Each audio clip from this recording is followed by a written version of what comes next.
Welcome to A Call for Love. I'm so glad you're here because my name is Linda Orsini and I'm a teacher for mind, body, spirit transformation and healing. I help people change their relationship with their thoughts and emotions to find greater peace, to live more authentically and in your higher consciousness. Through programs and courses, especially my Emotional Freedom self-paced course or through one-to-one mentoring. And what I want to share with you today is that you have a choice. The other day, I went out with my friend Liz, and we were saying how these pivotal moments like New Year's Day, birthdays, and special occasions, that, they are times to create new intentions. And then I had said to her, every moment is a new beginning for me. Really, it's like my mom back in the day. She said she was always on a diet. She ate something and the next second she said, okay, my diet begins now. Well, that might not be the case for you in terms of eating regime. However, it can be in your thought processes. And so today is a love letter to you to make each moment a new choice. And I like to read inspirations every day. And I'm going to begin here with a quick little poem that I found. And it's from the Motivational Doctor. And here it is. I have a choice every day of my life. I choose to feel blessed. I choose to feel grateful. I choose to be excited. I choose to be thankful. I choose to be happy. I choose to smile and thank the universe for this beautiful blessing called life. That's what it is. Each moment is finding those little glimmers of gratitude and blessings to lighten your path for the moment. We always say this, the only moment you have is now, but it is so true. Right in this moment, this is your only moment. You do not know what's going to come next. And actually, this morning when I was lying in bed, when I wake up, I don't really spring out of bed right away.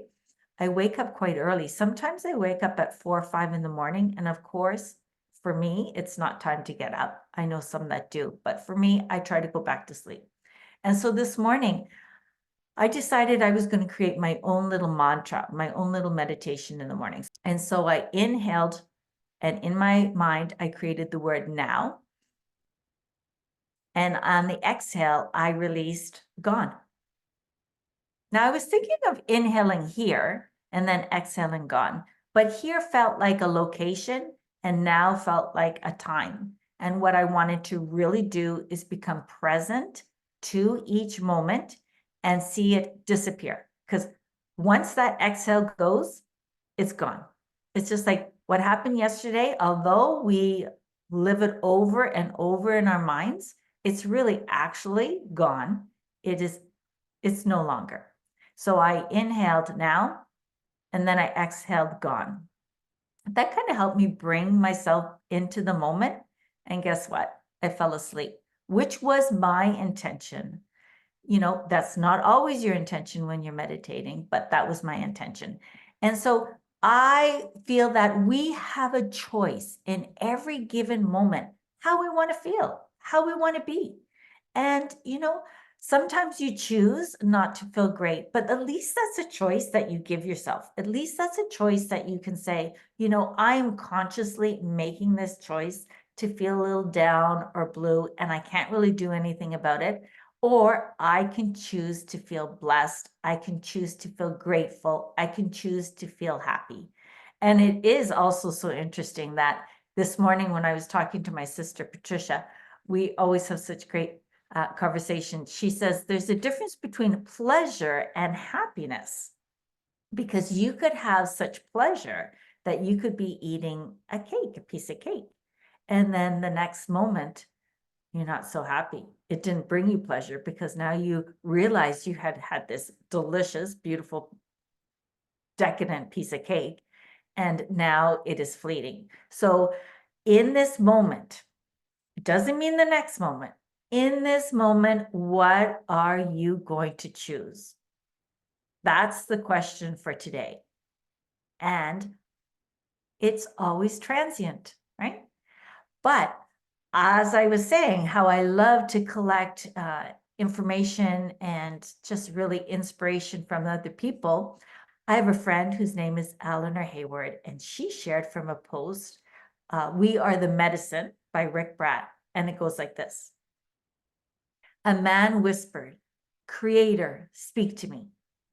And a meadowlark sang. But the man did not hear. So the man yelled, Universe, speak to me. And the thunder rolled across the sky. But the man did not listen. The man looked around and said, Let me see you.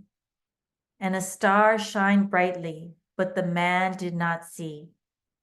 And the man shouted, Show me a miracle. And a life was born. But the man did not notice. So the man cried out in despair, Touch me and let me know you are here. Whereupon the great mystery touched the man, but the man brushed the butterfly away and walked on. Don't miss out on a blessing because it isn't packaged the way you expect. It's unknown, the author. But is that not so powerful? Is that not so true?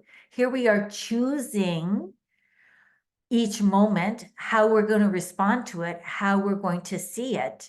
And sometimes we don't even see what's right in front of us. Isn't that so interesting, right? It's so interesting how we are so in our heads, so in our thoughts, so in our own mental stories, drama, that we can't even see what's before us to make better choices on how we're going to live and respond.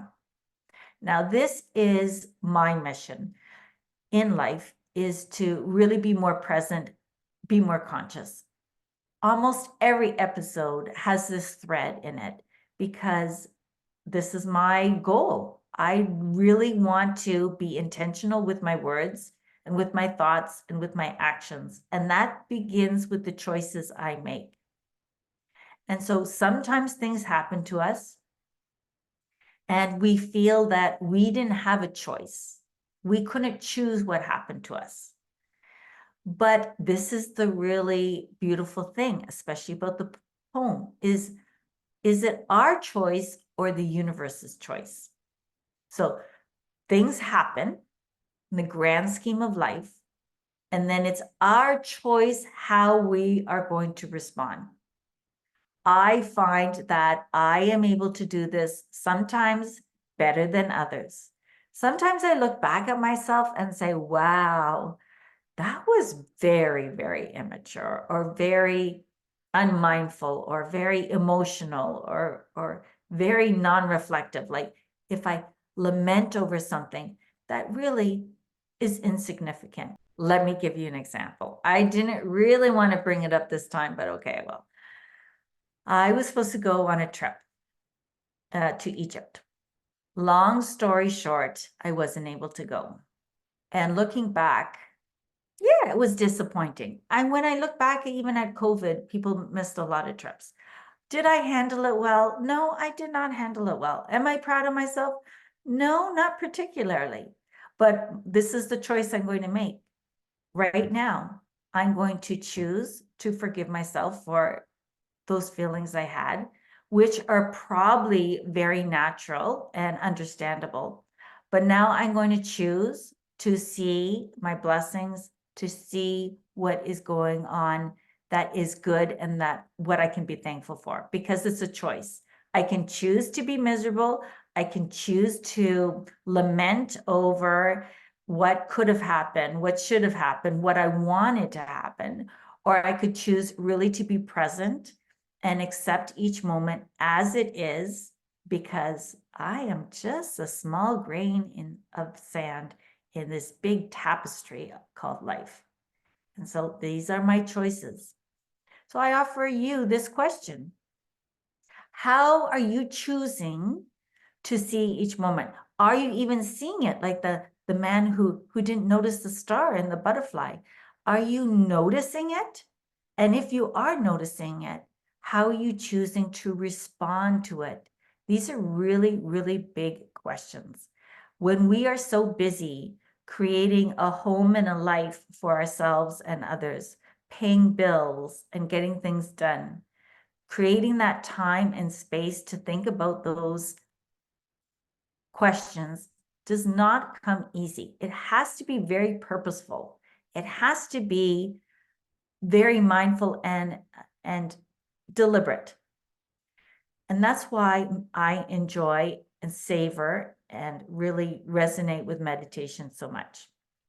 People say, well, how can you like meditating? You know, you're just sitting by yourself in silence, but it gives me perspective. That's what we need. Now, if meditation is not your thing, you know, maybe going outside. Everyone is saying, especially at this time of year, going outside, now that the weather is starting to get nicer. It's reflective time. It's reflective time to really see and notice how you're feeling, how you're responding. Breathing in now and exhaling gone. It's gone. It's gone so fast before you hardly even know it. And so today, my love letter for you, my love message on A Call for Love, is to really treat each new moment as a new year, as a new beginning, as a new dawn, because it is. The last breath, yesterday, it's gone. You can't change yesterday. Now, I do believe you can heal it by, you know, offering forgiveness for whatever has happened or greater awareness. But basically, it is gone. The only moment is now. As you are listening or watching this podcast, you have a choice in this moment how you're going to think, what you're going to do, and what you're going to say. How are you going to do that? Are you going to do that with your highest self, with your highest integrity? Or are you going to just allow yourself to sink in that hole of self-limiting beliefs, past grievances, inner child wounds, lack of forgiveness, victimhood? Or are you going to take back your power? If you're driving, if you're walking, make a decision for your highest good, for the highest good of all the people who are in your life and our environment and our world and our animals, everything. To live from your best self so that the words and that come out of you, you can be proud of, that the thoughts that you're thinking radiate and emulate love, and that you can really hold space for all that's good, to really notice the blessings. As I said, I was talking to my sister this morning. I feel like I'm sharing lots of quotes with you today, but that's the kind of day it is. And this one I really love. We were talking about Judi Dench. You know, she was played in the James Bond movies as Mother.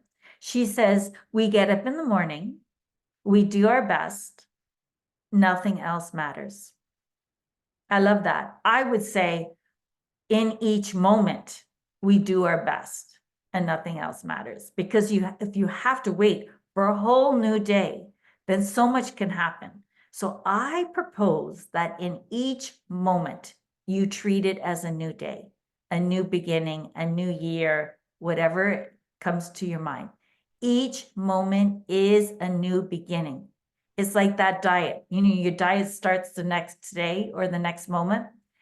Your way to think, live, and respond begins in this moment.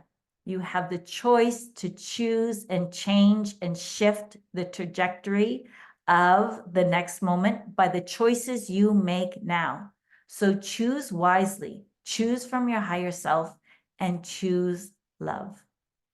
From my heart to yours, namaste. Thank you for listening. It would mean so much to me if you could share this episode with someone you feel could benefit from its message. And subscribe to A Call for Love podcast to receive new weekly episodes every Tuesday. Head over to globalwellnesseducation.com to learn more.